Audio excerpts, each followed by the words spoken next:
ഞാനുണ്ടിവിടെ ചോദിക്കാൻ ഇന്ന് കല്ലായിപ്പുഴയിലാണ്. ഒരു കാലത്ത് മലബാറിന്റെ സാമൂഹ്യ സാംസ്കാരിക വ്യാവസായിക രംഗത്തെ ഊർജ്ജസ്രോതസ്സായിരുന്നു കല്ലായിപ്പുഴ. എന്നാൽ ഇന്നത് കോഴിക്കോട് നഗരത്തിന്റെ ശാപമായി മാറിക്കഴിഞ്ഞിരിക്കുന്നു. ഒറ്റമഴ പെയ്താൽ പുഴയിലേക്ക് വെള്ളമെത്തും. എന്നാൽ അടിഞ്ഞുകൂടിയിരിക്കുന്ന ചെളി മൂലം കടലിലേക്ക് വെള്ളം തള്ളാൻ കഴിയാത്ത അവസ്ഥ. ഇതുമൂലം നഗരം മുഴുവൻ വെള്ളക്കെട്ടിലാവുന്നു.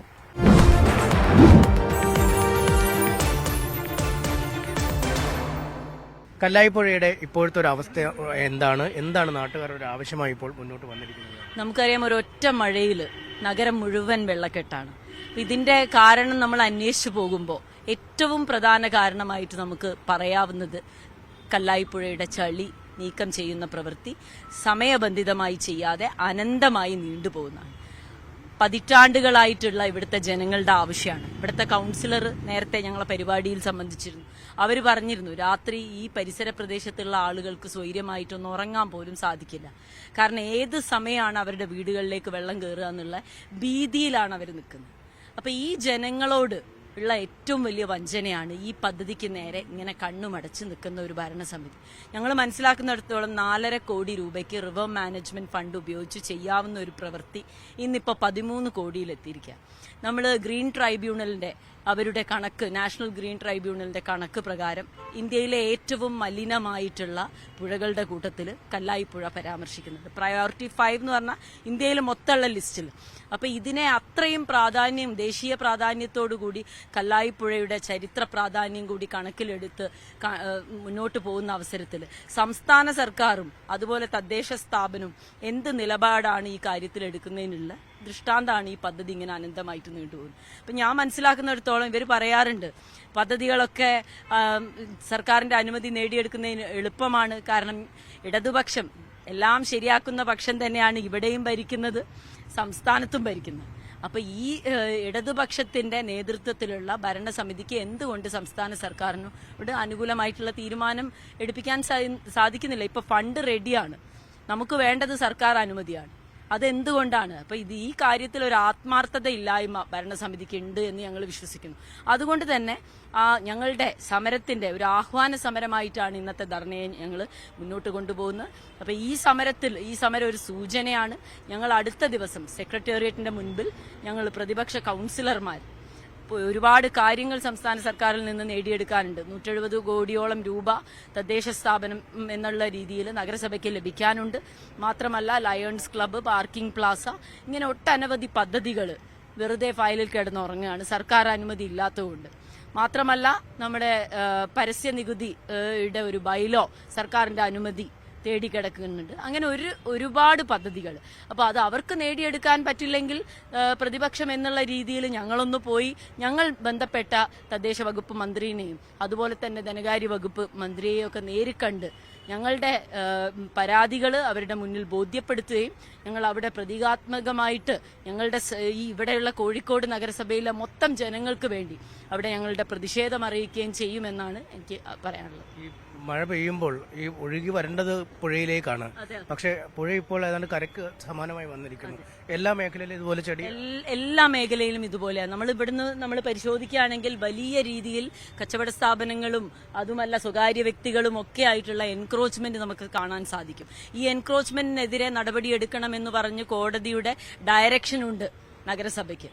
അത്തരം കാര്യങ്ങളിലൊന്നും നഗരസഭ യാതൊരു രീതിയിലുള്ള മുന്നൊരുക്കങ്ങളോ പ്രവൃത്തിയോ ചെയ്തിട്ടില്ല. അപ്പൊ അതുകൊണ്ട് തന്നെ ഈ വിഷയത്തിൽ വലിയ രീതിയിലുള്ള പ്രകൃതി സ്നേഹികളാണ് ഇടതുപക്ഷക്കാര് എന്ന് അവർ സ്വയം പറയുമ്പോഴും ഈ കാര്യത്തിലൊന്നും അവർക്ക് യാതൊരു താല്പര്യവുമില്ല എന്ന് ബോധ്യമാക്കുന്ന രീതിയാണ് ഈ കാര്യത്തിൽ അവർ അവലംബിച്ചിട്ടുള്ളത്.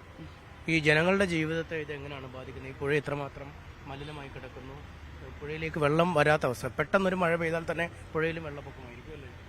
ജനങ്ങൾക്ക് ഇത് ഈ പ്രദേശത്തുള്ള ആളുകൾക്ക് മാത്രമല്ല, ഈ ഒരു നഗരത്തിലെ ജനങ്ങളുടെ മൊത്തം വിഷയമാണ്.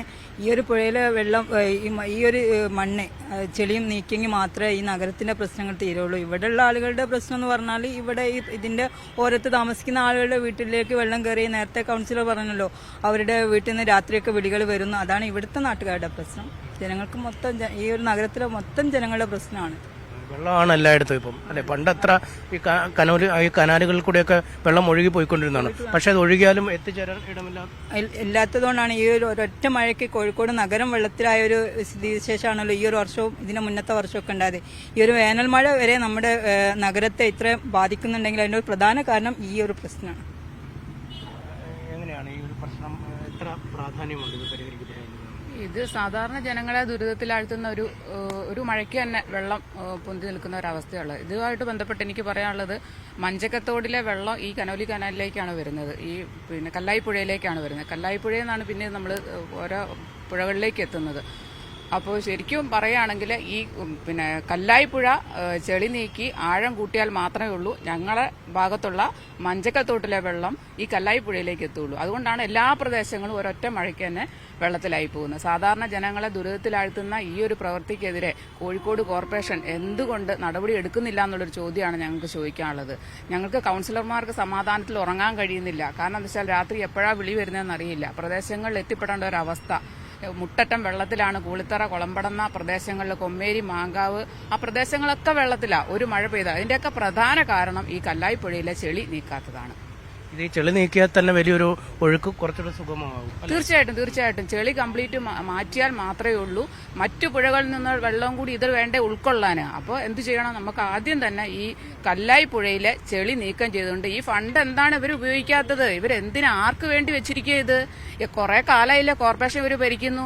ഇവർക്കിത് ചെയ്തുകൂടെ? ഈ ഫണ്ട് ഉപയോഗിച്ചിട്ട് ഇവർക്കിത് ചെയ്തുകൂടെ? ആർക്ക് വേണ്ടിയിട്ടാ? സാധാരണ ജനങ്ങളുടെ കൂടെ, അല്ലെങ്കിൽ ഇവർ ആരുടെ കൂടെയാണ് നിൽക്കുന്നത്? കോഴിക്കോട് കോർപ്പറേഷൻ എത്രയോ കാലങ്ങളായി കോർപ്പറേഷൻ ഭരിക്കുക ഇവര്. എന്നിട്ട് സാധാരണ ജനങ്ങളുടെ കൂടെ നിൽക്കാൻ, അവരുടെ ആവശ്യങ്ങൾ തീർത്തു കൊടുക്കാൻ ഇവർക്ക് കഴിയുന്നില്ലെങ്കിൽ പിന്നെ ഭരണം നിർത്തിയിട്ട് അവർ പൊയ്ക്കോട്ടെ.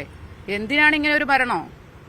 ഈ വലിയ സാംസ്കാരികമായും വ്യാവസായികമായും ഒക്കെ പ്രാധാന്യമുള്ള ഒരു ഇടമായിരുന്നു അല്ലെ. കേരളത്തിലെ മരവ്യാപാരത്തിന്റെ ഒരു കേന്ദ്രം തന്നെയാണ്. ആ പ്രതാപമൊക്കെ പോയി. പക്ഷെ എങ്കിലും അതിപ്പോൾ നഗരത്തിനൊരു ശാപമായി മാറുന്ന ലോകത്തെ ഏറ്റവും വലിയ മരവ്യവസായ കേന്ദ്രങ്ങളിൽ 2ാം സ്ഥാനമായിരുന്നു കോഴിക്കോട് കല്ലായിക്കുണ്ടായിരുന്നു. ഈ കല്ലായിയുടെ പ്രതാപം വീണ്ടെടുക്കാൻ ആവശ്യമായുള്ള സംവിധാനത്തിൽ ഏറ്റവും പ്രധാനം ഈ നവീകരിക്കുക, ചെളി കോരി വൃത്തിയാക്കുക. ഇതിന്റെ ദുരന്തം പറഞ്ഞാൽ ഇതിപ്പോൾ 6ാം തവണയാണ് ഈ ടെൻഡർ ക്ഷണിച്ചിട്ടുള്ളത്. ഈ 6ാം തവണ 4,95,00,000 രൂപയിൽ നിന്നാണ് ഈ 13 കോടിയിൽ എത്തിയിരിക്കുന്നത്. ഈ 13 കോടിയുടെ ഈ ടെൻഡറിന് ഗവൺമെന്റിന്റെ അനുമതി വേണം. ഫണ്ട് നൽകുന്നത് കോർപ്പറേഷൻ ഫണ്ടാണ്. പക്ഷേ അനുമതി ഗവൺമെന്റിന്റെ വേണം. അനുമതി ഗവൺമെന്റ് കൊടുക്കുന്നില്ല. 5 തവണയും ഇതേപോലെ ഇങ്ങനെ നീണ്ടുപോയി, അത് ലാപ്സായിപ്പോയി. ഇത് 6ാം തവണയും ഈ ടെൻഡർ ക്ഷണിച്ച് എബോവ് 10.5 കോടിയിൽ നിന്നും 12.97 ഇപ്പം ടെൻഡർ തുക. ഇത് ഗവൺമെന്റ് സമ്മതിക്കണം. ഗവൺമെന്റ് സമ്മതിക്കണമെങ്കിൽ എന്ത് വേണം? കോഴിക്കോട് കോർപ്പറേഷൻ ഭരണകൂടത്തിന് ആത്മാർത്ഥത വേണം.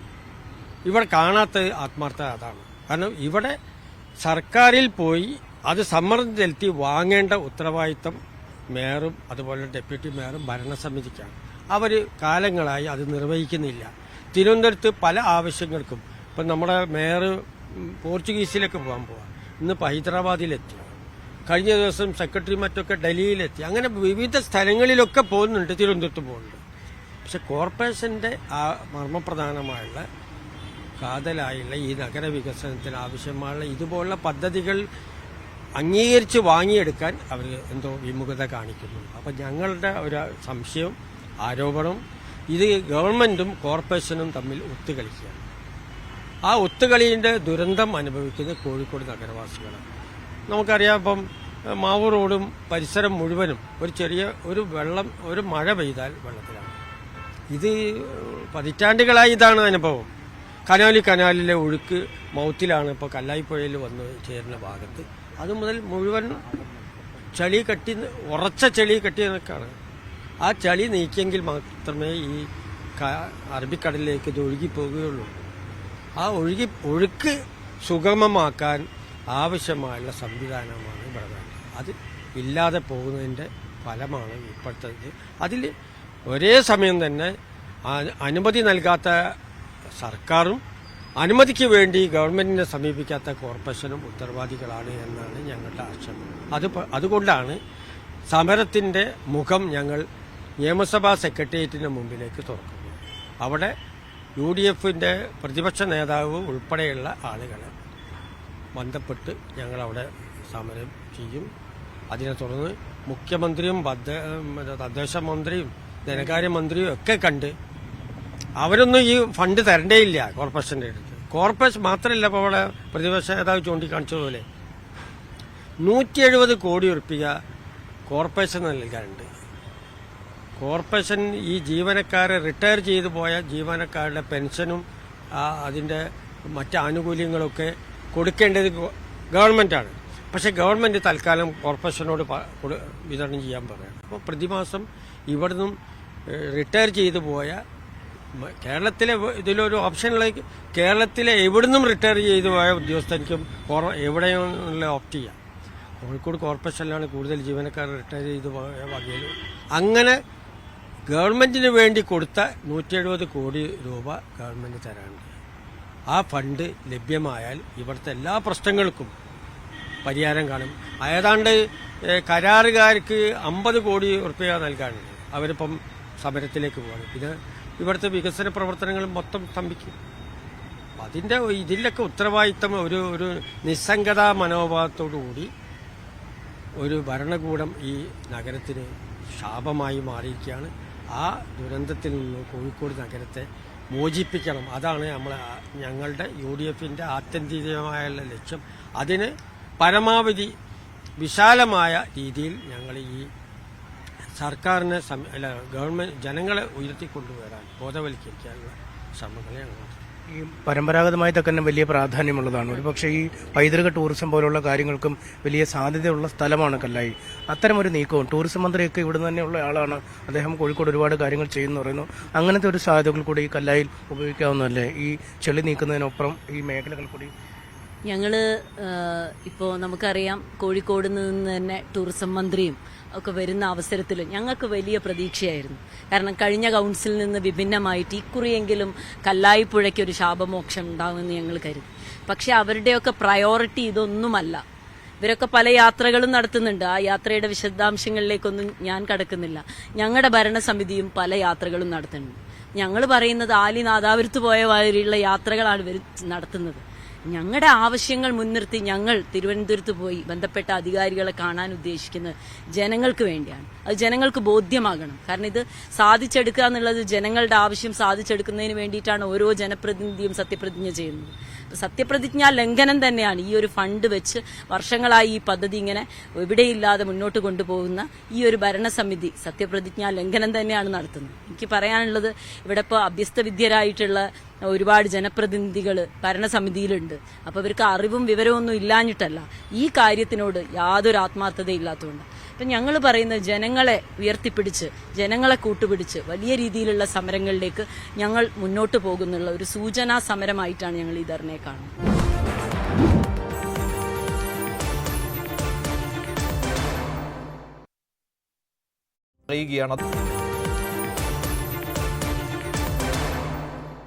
എന്താണ് ഈ പുഴയുടെ ഒരു അവസ്ഥ? ഓരോ ദിവസം പുഴ മരിക്കുക എന്നൊന്നും പറയുന്നതിൽ അർത്ഥമില്ലാത്തൊരവസ്ഥയിലേക്കാണ് അല്ലേ?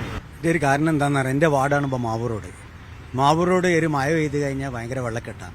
ഈ വെള്ളക്കെട്ട് പോക്കുന്നതിന് അമൃത് ഫണ്ട് കോടികൾ ഉപയോഗിച്ചുകൊണ്ടാണ് അവിടെ ഔപചാരികൾ മറ്റും നിർമ്മിച്ച്. പക്ഷേ ഈ വെള്ളം പോകുന്നില്ല. അതിൻ്റെ കാരണം എന്താ? കല്ലായിപ്പുഴയിലെ ഇപ്പോൾ എൻ്റെ മുമ്പിൽ തന്നെ ചെളി കെട്ടിക്കിടക്കുക. ഈ കല്ലായിപ്പുഴയുടെ ചെളി നീക്കാതെ കാരണം മാവൂർ റോഡിലെ വെള്ളക്കെട്ടും കനോത്ത് കനാലിലെ വെള്ളവും പിന്നെ വാട്ടർ ലെവൽ ഒരേ ലെവലിലാണ്. അതുകൊണ്ട് തന്നെ ഈ വെള്ളം കല്ലായിപ്പുഴയിൽ കൂടി ഒഴുകിപ്പോയാൽ മാത്രമേ മാവൂർ റോഡിൽ നിന്ന് വെള്ളം പോകുള്ളൂ. നമ്മൾ കോടികൾ ചെലവാക്കിയിട്ട് ഒരു പ്രയോജനമില്ല.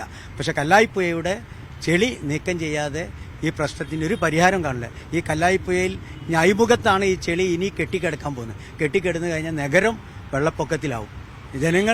ജനങ്ങളെ പോലും രക്ഷപ്പെടാത്ത രീതിയിലൊക്കെ പോകണം. അതുകൊണ്ട് അടിയന്തരമായി ഈ ചെളി നീക്കിക്കൊണ്ട് ഈ വെള്ളക്കെട്ടിന് പരിഹാരം കാണുക. അത് കോർപ്പറേഷൻ മുൻകൈയെടുത്ത് കേരള ഗവൺമെന്റിനോട് അംഗീകാരം വാങ്ങി ഈ കോഴിക്കോട്ടെ ജനങ്ങളെ സംരക്ഷിക്കുക എന്നാണ് ഞങ്ങളുടെ സമരത്തിന്റെ ഏറ്റവും വലിയ ലക്ഷ്യം. ഈ കൊച്ചിയാണിപ്പോൾ ഒരു മഴ പെയ്താൽ തന്നെ വെള്ളത്തിലാവും. ഈ സമുദ്രനിരപ്പിന്റെ ഏതാണ്ട് തുല്യമോ അതിൽ താഴേക്ക് പോവുകയാണ്. കോഴിക്കോട് താരതമ്യേന അങ്ങനെ ആയിരുന്നില്ല അല്ലെ? ഇനിയും ഇത്തരത്തിൽ ഈ പുഴയിൽ കൂടെ വെള്ളം പോവാതിരുന്നാൽ ആ ഒരു അവസ്ഥയിലേക്ക് തന്നെയാണ് കോഴിക്കോട്. ഈ കല്ലായിപ്പുഴ തൊട്ടിട്ട് ഏകദേശം കാരപ്പറമ്പ് വരെ ഏകദേശം ഇപ്പോൾ സരോവരം നിങ്ങൾ ശ്രദ്ധിച്ചാൽ കാണാം.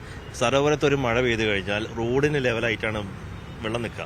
1 മണിക്കൂർ മഴ അടുപ്പിച്ച് പെയ്താൽ മാത്രം ആ വെള്ളം ഒരു ഒരു ഒരു എന്താ ഉയർന്നിട്ട് കാരപ്പുറം ഉൾപ്പെടെയുള്ള പ്രദേശത്തേക്ക് ആയിട്ട് കൂടി അവിടുന്ന് ഈ കനോലിയിലേക്ക് പതിക്കുന്ന ഇതുണ്ട്, ഓവുകളുണ്ട്. അതായത് ആയിരക്കണക്കിന് വീടുകൾ ഉൾപ്പെടുന്ന എൻ്റെ വാർഡിലും ശോഭിത കൗൺസിലർ വാർഡിലായിട്ട് ആയിരക്കണക്കിന് വീടുകളുണ്ട് ചേരി പ്രദേശത്താണ്.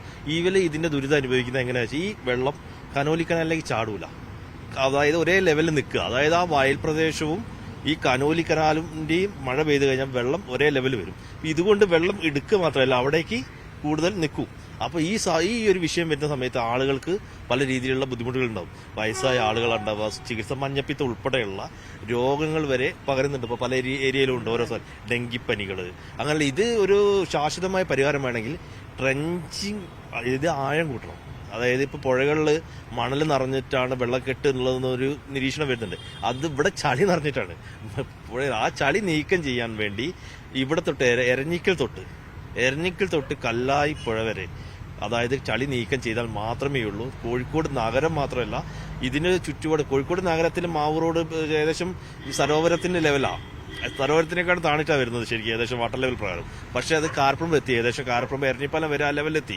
ഇനി അത് അങ്ങോട്ട് പോവുകയാണെങ്കിൽ അവിടെ കുണ്ടൂപ്പറമ്പ് മേഖലയായാലും കാരപ്പുറമ്പ്, എരഞ്ഞിപ്പാലം, ഈ അങ്ങോട്ട് മലാപ്പുറമ്പ് ഉൾപ്പെടെയുള്ള പ്രദേശങ്ങൾ, അതുപോലെ തടമ്പാട്ടയത്ത് പച്ചക്കറി മാർക്കറ്റ് ഉൾപ്പെടെ വരുന്ന പ്രദേശങ്ങളൊക്കെ വേഗം വെള്ളത്തിലടിയിലാവും. ഈ പ്രദേശങ്ങൾ, അതുപോലെ ചുള്ളിയോട്, സരോവരത്തുള്ള കോട്ടുളി മേഖല, ഇതൊക്കെ വെള്ളത്തിലടിയിലോ പെട്ടെന്നാവുന്നതിനുള്ള പ്രധാന കാരണം ചളി അടിഞ്ഞിട്ട്. അതുകൂടാതെ ഇപ്പോൾ എല്ലാ കൊല്ലം ഇറിഗേഷൻ മഴക്കാലത്തിന് മുമ്പേ ഈ നീക്കം ചെയ്യണേ പായലെങ്കിലും വെള്ളത്തിന്റെ സുഗമമായ, പക്ഷേ ഈ പ്രാവശ്യം അതുപോലും നടന്നിട്ടില്ല. നിങ്ങൾ കാരപ്പുറമ്പ് തൊട്ട് കാരപ്പുറമ്പ് ജംഗ്ഷൻ, അതായത് ഈ ഏരിയ പ്രദേശത്തെ ഏറ്റവും ഹൈറ്റ്, കനാലിന് ഹൈറ്റുള്ള സ്ഥലം കാരപ്പുറം പ്രദേശം, അവിടെ പോയി നോക്കിയാൽ കാണാം ഫുള്ള് മരങ്ങളാണ്. ഇറിഗേഷനാണ് ചെയ്യേണ്ടത്, പക്ഷേ വേണ്ട രീതിയിലുള്ള നടപടിയായിട്ട് മുന്നോട്ട് പോകുന്നില്ല. ട്രെഞ്ചിങ് ഗ്രൗണ്ടിൽ ചളി ഒഴിവാക്കുക മാത്രമല്ല, മരങ്ങൾ, ആശീർവാദിന് നേരെ ഓപ്പോസിറ്റ് കാണാം ഇറിഗേഷൻ ഡിപ്പാർട്ട്മെന്റിന്റെ കീഴിൽ ഒരു ആൽമരം ഉണ്ടായിട്ടുണ്ട്. ഇതൊക്കെ ഇമ്പളെന്താ പറയുക, ഇതിന് ബുദ്ധിമുട്ടാണ്. അതായത് വെള്ളക്കെട്ടിൽ കാരണമാകുന്നുണ്ട് ഇത്. പക്ഷെ ഇത് ഒരു വലിയ പ്രവൃത്തിനെ കൊണ്ട് മാത്രം, ഈ പ്രവൃത്തി കല്ലായിപ്പുഴയോടൊപ്പം തന്നെ എരഞ്ഞിക്കൽ വരെ ഈ ചളി നീക്കം ചെയ്താൽ മാത്രമേ ഉള്ളൂ നഗരം വെള്ളത്തിൽ നിന്ന് മോചിതാവുള്ളൂ. അതുകൂടാതെ ഓവും കനാലും ഒരേ ലെവലിലാണ് പല സ്ഥലത്തും ഉള്ളത്.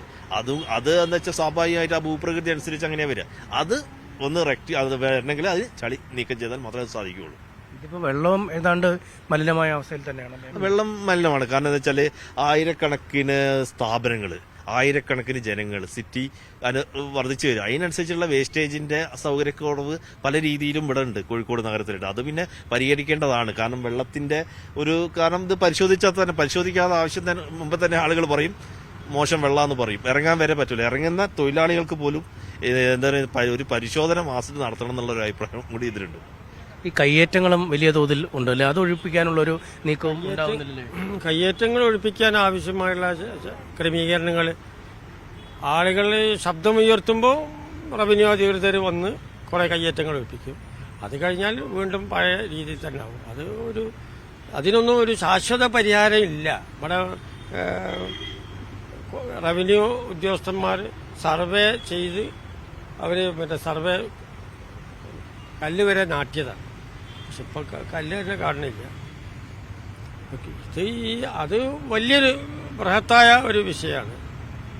ആ കാര്യത്തിൽ പലപ്പോഴും റവന്യൂ ഉദ്യോഗസ്ഥന്മാരെ ആമന്തിച്ചിരിക്കുകയാണ്. കാരണം അവർക്ക് ഇതിലൊന്നും അവർ ഇറങ്ങിത്തിരിക്കുമ്പോഴേക്ക് പല രീതിയിലുള്ള സമ്മർദ്ദങ്ങളും വരും. ആ സമ്മർദ്ദത്തെ തുടർന്ന് തിരിച്ചു പോകും. ഇപ്പം ഇടുക്കിയിലൊക്കെ നടക്കുന്ന ഓരോ സംഭവത്തിന്റെ ഒരു പകർപ്പാണ് ഇവിടെയും ആവർത്തിക്കുന്നത്. അപ്പോൾ അതിൽ വലിയ അത്ഭുതമൊന്നുമില്ല. കാരണം അതൊക്കെ പറഞ്ഞതുപോലെ വർഷങ്ങളായി ഈ കാര്യത്തിൽ ഒരു വൃഥാ വ്യായാമം എന്ന് പറഞ്ഞതുപോലെ നാരായണത്തെ ഭ്രാന്തന്റെ ഇടപാട് പോലെ നേരെ കല്ലുരുട്ടി അവസാനം താഴേക്ക് വീഴുന്ന ഒരു സ്ഥിതിയാണ് ഈ കയ്യേറ്റത്തിനെ കുറിച്ചും ഉള്ളത്.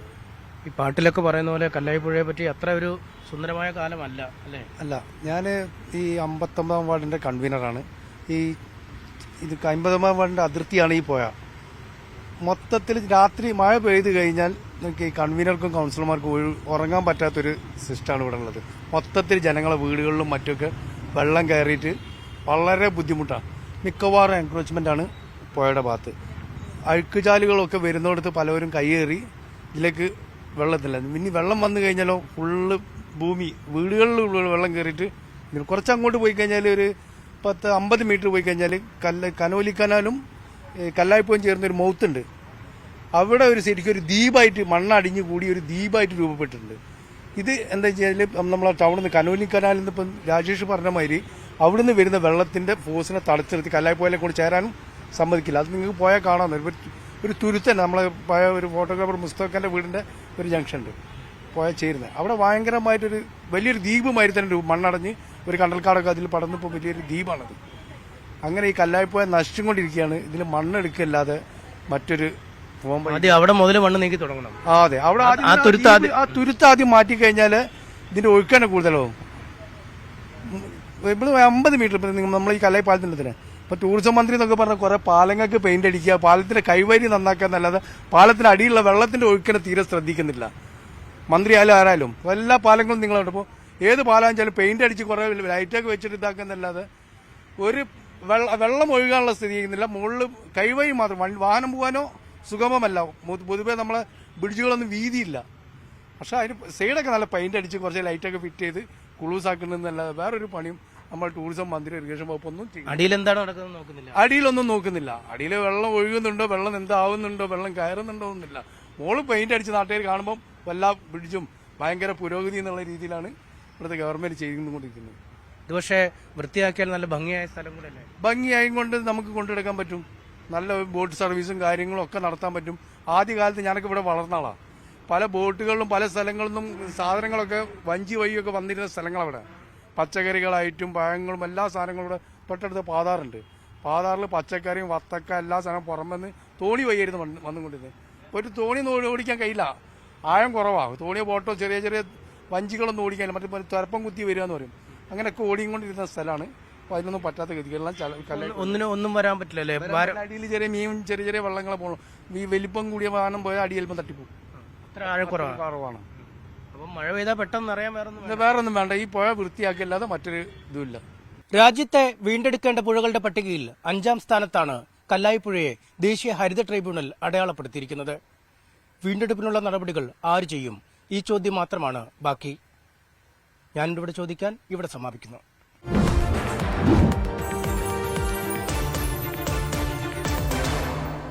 ഈ ആലപ്പുഴയുടെ ഭൂമിശാസ്ത്രം അറിയാൻ പാടില്ലാത്ത കരിയമെന്ന് അന്വേഷണം നടത്തിയില്ലേ? തെളിവ് കൊടുക്കാൻ പോയ മുഴുവൻ ആളെയും 8 പേര് എൻ്റെ പേരുള്ള തെറ്റാന്ന് പറഞ്ഞാൽ ഭീഷണിപ്പെടുത്തിയെന്നാണ് അവരുടെ അടുത്ത് പറഞ്ഞത്. ഞാൻ ആദ്യമായിട്ടാണ് ഇപ്പം തന്നെ ഇത്രയെങ്കിലും പറയുന്നത്. നരേന്ദ്രമോദിയെ കുറെ കൂടെ ആക്ഷേപിക്കണമെന്നൊക്കെ ചെല്ലും. അത് തീവ്രവാദപരമായി ചെന്നത്. നമ്മൾ ആക്ഷേപിക്കാനൊന്നും നമുക്ക് പറ്റില്ല. അയാളെ ഞാൻ ജനാധിപത്യത്തിലെ ഏകാധിപത്യം എന്നതിൽ പറഞ്ഞിട്ടുണ്ട്. വോട്ട് കുറവായതുകൊണ്ട് BJPയുടെ ഹിന്ദു കമ്മ്യൂണാലിസം ബേസ്ഡ് ആയിട്ടുള്ള ഐഡിയോളജിയെ വില കുറച്ച് കാണുന്നത് അതിൻ്റെ കൂടെ. വെള്ളാപ്പള്ളി നടേശനോട് കമ്മ്യൂണിസ്റ്റ് പാർട്ടി നേതൃത്വം ചർച്ച ചെയ്താൽ പരിഹരിക്കാൻ പറ്റാത്ത ഒരു കാര്യമില്ല. അതൊരു ആന്റി കമ്മ്യൂണിസ്റ്റ് അല്ല. PSനപ്പുറം എനിക്കൊരു നേതാവില്ല, അത് വേറെ കാര്യം. പക്ഷേ പിണറായി നയിച്ച സ്റ്റേറ്റ് കമ്മ്യൂണിസ്റ്റ് ഞാൻ ഞങ്ങൾ നല്ല സപ്പോർട്ട് കൊടുത്തിട്ടുണ്ട് ആലപ്പുഴ.